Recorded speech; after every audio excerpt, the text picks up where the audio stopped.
this past year nearly defeated me. I failed at almost everything that I did. And I had hoped to accomplish so much. During the tour, You Decisive with Me, an idea was kind of floating around. It was an idea for a shop. And the single idea came from the fact that I was upset. I was upset that I couldn't spend more time with the people that came out. It bothered me. To be forced out of a building, to have set hours, to have to barter for time. The idea stuck with me. After the tour, like months after, it still stuck with me. It just kept growing and growing and growing, and that usually means I'm going to do it at some point. And in December 2013, we decided to open up a Soda Parlor. I felt like the Soda Parlor could be a way to connect with people, to have a place where you set the time that you could do multiple events. You could do a video game tournament. You could do whatever you want. You could do it. Nobody could tell us that you couldn't do this or you couldn't do that. That we owned the time. So after a month of looking all over Nashville, I find a spot that we could afford. And it's this room in this old car factory full of pianos, okay? And in February, we signed the lease for that spot. And I wanted us to do this thing on our own steam. I wanted us to do it the old school way, right? We take out this business loan. Sometimes you got to put yourself out there. Risk it all for something that you believe could happen. They told us it was going to be done in May. They told us the build out was going to be done in May, and May came and went, and it was nowhere close. They found out that the support beams underneath our space were completely rotted out. After we found that out, it was like everything in my life decided to start unraveling at one point. Nothing would catch. It was like a record player that kept skipping over to the next thing and the next thing and that thing, and it wouldn't catch. Nothing would play. We were planning this tour, Catch a Movie with Me, and the idea behind it was to go around to parks and to watch a movie together, like outside, and I wanted to do it so bad. But it was expensive. Like really expensive. I wanted it to be for free, and it was a thing where I wanted everybody to go. We did have one top sponsor. And they called me up and they said, "We're on board. We are on board." The next morning I wake up and I get an email, and it says, "Sorry, we can't do it."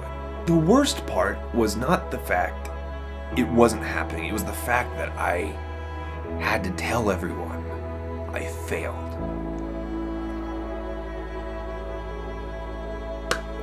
In 2013, we made the decision as, Olin Rogers Apparel to make it a legal thing, to do the paperwork, to make it legal. Unknowingly, I thought that I could file my taxes the way I did every year. I was so new to all of this. And I got a form from the IRS, and it said there was an error and I owed more. And I was like, what? I already paid taxes. Like, how do I owe more? And apparently I did not get a form from the business accountant of how to properly file my taxes. So I owed quite a bit in self-employment tax. And because of the re-amended 2013 and my 2014 taxes, I was wiped out. I didn't have a cent left to my name. And I was fine with it because it was like I owed those taxes, so I had to pay them. And I was fine with it. I had been in tough situations before, but this was quite tough. And the thing is, I love my country. It just sucks for small business. It sucks. I don't even know how some businesses stay alive. It's really hard. It's not something that, you know, it's not easy. I started to spiral into a form of depression that I hadn't felt in a while. I was losing things, to smile about. I was so stressed. I was having to make decisions that could have propelled my career, but it went against everything that I thought to be right. I've had everything from a totaled car to health issues. And the weird thing is, like, looking back, I can't even really remember all the crap that I was going through, and it goes to show you that half the crap you worry about, it works out in the end. June came around, and I remember we were hurting really bad. And what once was hopefulness led to doubt that this thing would ever even happen. We hired Rachel in May, who quit her job that actually paid way more than we could offer to oversee the build out, it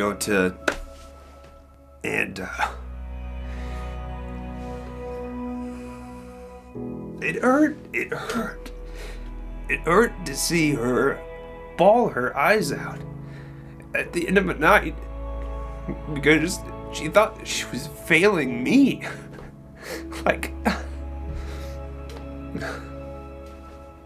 She knew that we didn't have a lot of money to pay her because we were, me and Coulter were splitting the money to pay for her to work. And that was hard on Coulter's small family. And the thing is, I was dealing with people's livelihoods. And it was eating me alive that I was leading these people astray. And I felt like Captain Ahab, what was I doing? I remember one night sitting at my computer and I get these emails a lot about people wanting me to promote their company or site. And there's this one that gave a long, hard look to. It was for $2,000.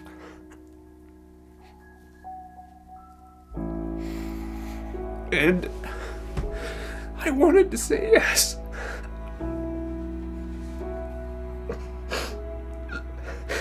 And I couldn't do it. I could not say yes, but I felt so ashamed that I wanted to say yes to this stupid email. I remember I got up and I just stood in my room and it was complete darkness. I'm just standing and I feel this impulse, this drive to not give in. And in that moment, I felt like I could beat this. I can beat this. So I start focusing on these small victories, little tiny insignificant things that I just made up my mind that they were victories. And one would be an inspection passed or a box of soda for me to try. And I remember my favorite one was this regular show collab. And I love this show. We asked Cartoon Network, hey, can we do a collab with regular show? And they said yes. And I was overjoyed. And so I get Justin Yankee, and he does the designs, and I tell him everything that I want. I tell him everything I want it to look like. A couple days pass, and he sends me this email. Says, hey, check your email. And I look at it, and it's Mordecai. And I text him, dude, it's perfect. It's perfect. And he says, hey, look in the reflection of his sunglasses. And it was the Soda Parlor. And I was like, oh my gosh. It's the Soda Parlor. It's...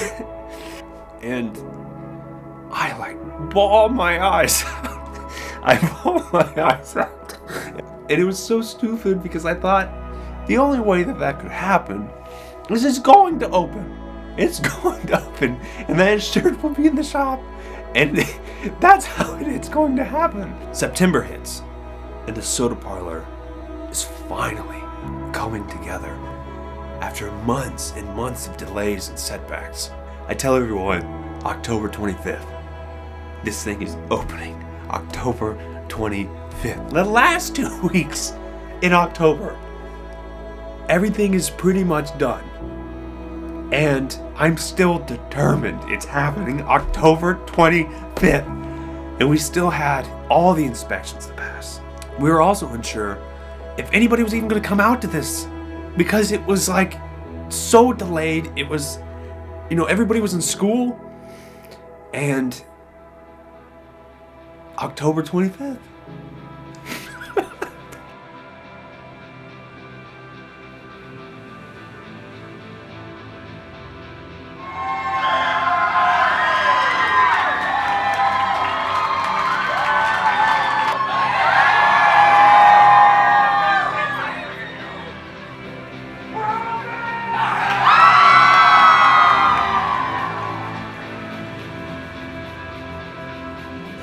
I don't know why you guys support me so much. I made friggin' goofy videos on YouTube. There's no reason why that should even happen. When I see a person light up, it makes me want to know that person. And that's kind of why I started the Soda Parlor, was to know the person behind that smile. It's the first step in a much bigger plan. The first brick. It's the first brick.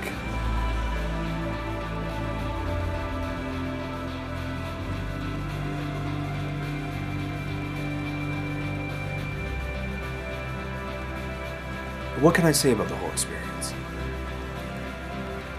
Push through. It's not going to be easy. It's never meant to be easy. And a lot of the times, the right way is never the easy way. And without a dream, there is no direction, there's no aim, there's no fixed point to sail to. You kind of get lost, and you just kind of wander about. And there may be a point where that dream takes a back seat. For a little while. Don't throw it out completely. Don't throw it out. Keep it. Always keep it.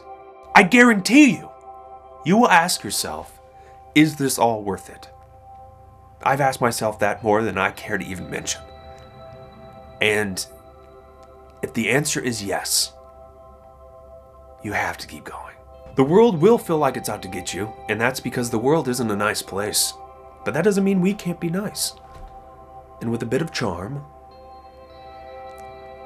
maybe we can make it a little bit nicer. In your fights of life, you face the possibility of getting knocked out. I guarantee you will get hit time after time, and you're not going to see it coming. But every good fight needs a few hits. And we always find this power to endure. If I can give you a bit of advice that I'm giving myself this year, and it's to go for it. Go for it. It's a simple answer to countless questions that you could ask yourself. And this doesn't apply to self-destructive questions. It applies to self-discovering questions. Any time that I have answered a question with that answer, it hasn't went according to plan. In fact, I don't even think it ever has went according to plan. However, you find out so much about yourself. And it's scary to take that next step. It still terrifies me. But once it becomes known, you find that rush. That rush. Whether it's trying out for a school play, or trying some new exotic food, or a first kiss. Ain't nothing wrong with a first kiss. Many years from now, I want to be able to say, through the hard times and through the good times,